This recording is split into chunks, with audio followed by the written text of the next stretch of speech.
La connexion avec la guidance, c'est un mode de vie, c'est une attitude à avoir, c'est véritablement une autre manière de vivre et de relationner avec la vie et avec son environnement. Donc, ça demande de sortir d'un mode de fonctionnement égotique qui fait que je pense avoir les réponses, je pense savoir, et à la limite, j'écoute de temps en temps mon intuition quand ça m'arrange. Se mettre vraiment en connexion avec la guidance, il faut vraiment comprendre que notre guidance, depuis notre naissance, attend ce rendez-vous en permanence. À tout moment, elle cherche à rentrer en contact avec nous. Souvent, on a des intuitions, on a des ressentis que l'on prend effectivement pour nous appartenir. Tandis qu'il faut être dans une conviction profonde qu'il n'y a pas d'individualité. Ce que nous sommes tous, c'est véritablement Dieu qui se manifeste à travers des formes particulières. Il n'y a pas de volonté particulière, il n'y a pas d'intention particulière, il y a uniquement une forme particulière qui manifeste le message divin à travers sa singularité. À partir du moment où on intègre cette réalité-là, qu'est-ce que ça fait comme prise de conscience? Ça ne signifie pas que je me connecte, comme certains disent. Ça veut dire que je m'ouvre à ma réalité. Je m'ouvre simplement à mon ressenti. Je quitte mes peurs, ma volonté, mes intentions, et je m'ouvre à la possibilité d'avoir une pensée, parce que ça va passer par notre structure, quelque chose de nouveau qui peut me donner l'impression « non, je ne peux pas faire ça ». Parce que l'information que l'on va pouvoir recevoir dans notre guidance peut être très dérangeante. Mais c'est un petit peu comme quand on rencontre une personne la première fois, les 30 secondes où on rencontre la personne, on connaît parfaitement la personne. On sait parfaitement ce qu'il en sera. Et ces 30 secondes, très rapidement, on les met de côté en arrivant à se forcer à dire « oui, mais il y a quand même ça, il y a quand même ça, il y a quand même ça ». Et malheureusement, et tout le monde en a fait l'expérience, quelque temps après, on se dit « ah oui, mais je le savais de toute manière ». Vous voyez? Et c'est à ce niveau-là qu'il y a cette difficulté au niveau de l'entendre. J'ai fait... J'ai une question, juste pour vous demander bien sûr. Enfin, des idées. Alors parfois, quand j'arrive effectivement à être plutôt calme et que j'ai envie de poser une question sur une problématique, en fait, j'ai l'impression que je n'ai même pas besoin de poser la question. Au moment où je dis et j'entends oui, non, ou un verbe, ou quelque chose comme ça. Mais voilà, c'est. Alors après, je veux savoir si c'est mon mental. Mais j'ai l'impression que. Disons que. J'ai même pas besoin de le dire. C'est voilà, dès que j'ai l'intention de poser la question, j'ai la réponse. Est-ce que c'est ça? Disons que. Qu'est-ce qui se passe quand vous voulez poser la question? C'est-à-dire qu'il y a eu une question qui n'a pas été encore verbalisée, qui n'a pas été encore conceptualisée véritable, du moins qui a été conceptualisée, mais qui n'a pas été encore manifestée. Et donc la réponse, c'est la réponse de Jésus, qui disait, quand vous demandez, considérez que vous avez déjà reçu. Parce que le temps de le formuler, le message, il est déjà parti. Bien évidemment. Et en fait... Donc ça, c'est ça l'évidence? C'est en partie ça. Ça peut, parce que ça va se manifester d'une manière singulière chez chaque personne. D'accord? Donc, certaines personnes qui vont avoir de la clairaudience vont entendre Ils vont entendre qu'on leur parle, qu'on leur dit. Mais quand je dis « on », je vais l'expliquer, ce n'est pas quelque chose qui est séparé. C'est une partie de nous avec qui on communique. D'autres vont avoir la clairvoyance. Donc ils vont voir. Ils vont voir des entités, ils vont voir telle et telle chose. Donc on pourrait se dire, oui, mais dans ce cas-là, ça veut dire que si je n'ai pas la clairvoyance ou la clairaudience, je ne peux pas recevoir le message, ou tout au moins, je peux toujours douter que le message est juste. Et donc, ça peut venir de l'extérieur dans ce cas-là. C'est-à-dire que vous allez avoir une interrogation, quelque chose qui vous préoccupe, vous allez aller dans une librairie, pof, oh tiens, vous lisez, ça tombe juste. Ou vous allez allumer la radio. C'est synchronicité, ça, non? On y vient. Non, c'est pas. Quand je dis ça, c'est pas ça, ça ne veut pas dire que vous avez tort. Mais je vais l'expliquer d'une autre manière pour ne pas s'arrêter au mot synchronicité qui définit et qui ne veut rien dire à la limite. J'explique. Et vous allez voir un ami et il va vous dire un truc et pof. Alors, qu'est-ce que ça veut dire? Alors, réponse à 3 balles. Donc, il y aurait une espèce de guide qui va venir nous suivre et qui va dire, quand on va dans la librairie, tiens, je vais lui mettre le livre là. Ou qui va aller dire au voisin, bon, il faut lui dire ça. Vous voyez, quand on le regarde de cette manière-là, ou même la radio, il y a le programmateur ou il y a un guide qui lui dit oh, faut que tu mettes ce disque-là parce que Romain il a besoin d'une réponse. Donc, et le problème, c'est qu'il y en a plein qui attendent de réponses. Donc, c'est un peu compliqué. Donc, ça montre quoi? Qu'il y a un truc qui ne tient pas du tout la route. Et qui c'est pas du tout comme ça que ça fonctionne. C'est-à-dire que... Tout le monde est assis? Bon. C'est-à-dire que toute la demande que vous allez avoir, cette demande, vous deviez l'avoir même avant même d'exister. Et donc, l'outil dont vous avez besoin sera exactement à l'endroit où vous en avez besoin. C'est un petit peu comme quelqu'un qui va faire, admettons, de la course à pied. Il va courir et il n'y a pas de souci. Il y aura de l'eau qui va l'attendre exactement à un endroit parce qu'on sait qu'à cet endroit-là, il va avoir soif.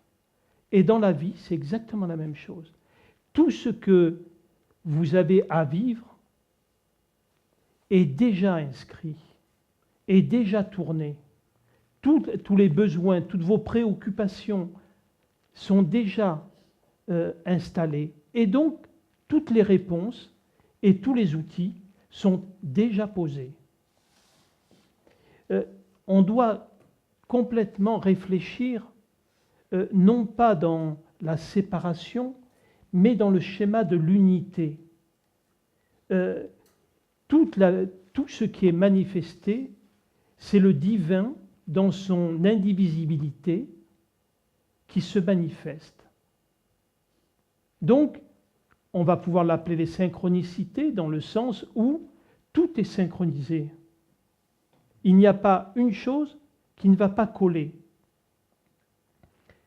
Et ce qui est extraordinaire, et je crois que c'est quand même ça qui était un mystère extraordinaire, c'est que dans cette impersonnalité, la personnalité existe d'une manière libre de choix, d'intention, sans être une réalité existentielle. On va pouvoir, pour vous donner un exemple pour ceux qui m'ont perdu en cours de route, revenir au niveau du rêve, tout simplement. Quand vous rêvez la nuit, vous êtes dans un personnage, il y a d'autres personnages, il y a des situations, il y a des paysages, tout ça.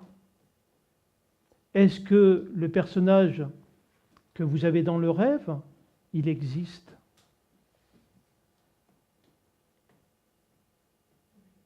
Bien sûr qu'il existe. Vous le voyez? Il existe, bien évidemment. Simplement, il ne dure pas. Pas plus que vous. Jean, il est là. Dans 100 ans, il n'y aura plus personne. Là, ça sera autre chose. Il n'existe que dans un temps et un espace définis. C'est-à-dire que nous ne sommes, en fait, que des événements conséquentiels qui apparaissent dans la conscience et qui disparaissent dans la conscience. Comme le rêve. Tout simplement. On confond le monde et la vie. Tout le problème se situe à cet endroit-là. Le monde est la création des hommes avec ses injustices, sa barbarie, sa violence, son rejet de l'autre. Et ce monde est construit et manifesté sur la vie. Mais si vous enlevez le monde comme il est, la vie, elle est là. Et la vie, elle vous donne tout, sans compter, sans rien vous demander en échange. Comme j'ai déjà dit, personne ne va venir vous voir quand vous allez quitter ce corps en vous disant « Bon, vous avez consommé tant de mètres cubes d'air, donc vous devez tant. » Rien, personne ne vous demandera rien. Tout vous est donné. Et c'est ça la magie de la vie. La vie, la vraie question que je vous invite à vous poser, ce n'est pas à quoi sert la vie. Parce que ça, on ne peut pas avoir la réponse. Et cette réponse, elle servira à quoi? À rien, comme la question. Mais la vraie question, si on peut dire, c'est pourquoi la vie? Comment se fait-il qu'elle existe? C'est juste ça la vraie question. Je vais donner une partie de la réponse. Alors,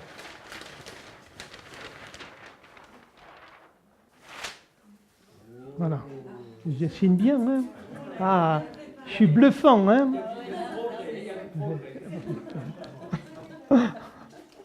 Est-ce que tout le monde voit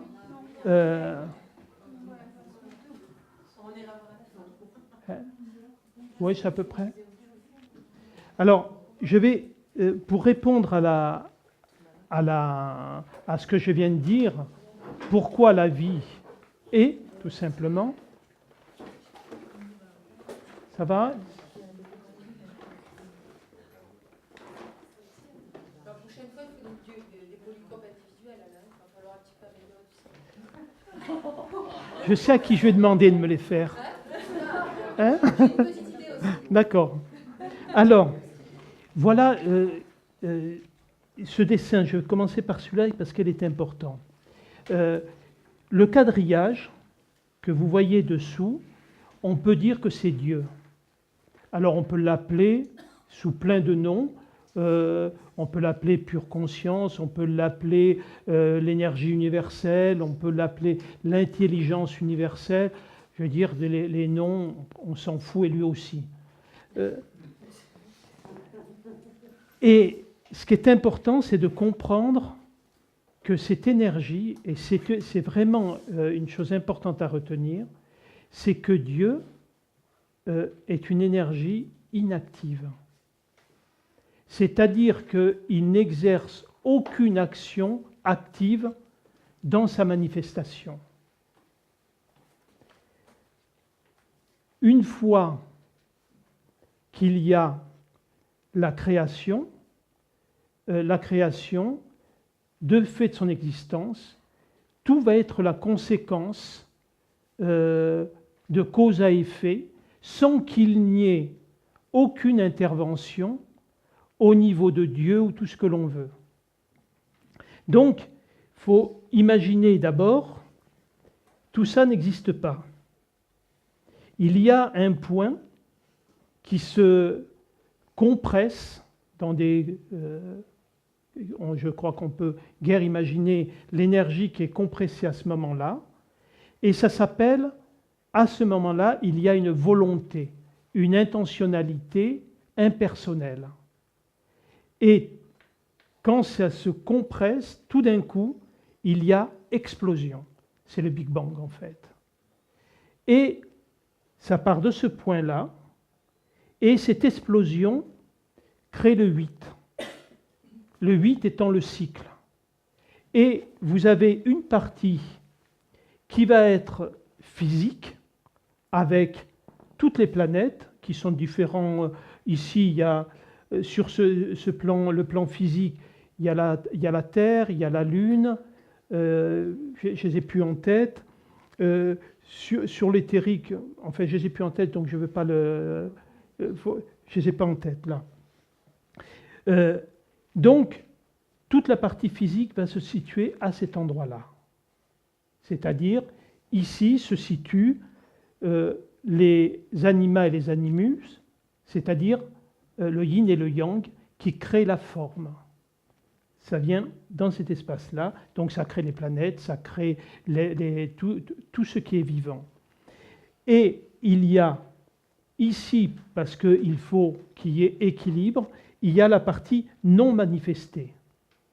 Et dans cette partie non manifestée, on va trouver les guidances, on va trouver tous les maîtres de lumière, on va trouver le plan de Dieu, c'est-à-dire il y a les anges, il y a toutes ces entités qui sont non incarnées. Et cette création de Dieu, comme sur le plan humain, c'est le Fils. Et le Fils de Dieu s'appelle Christ.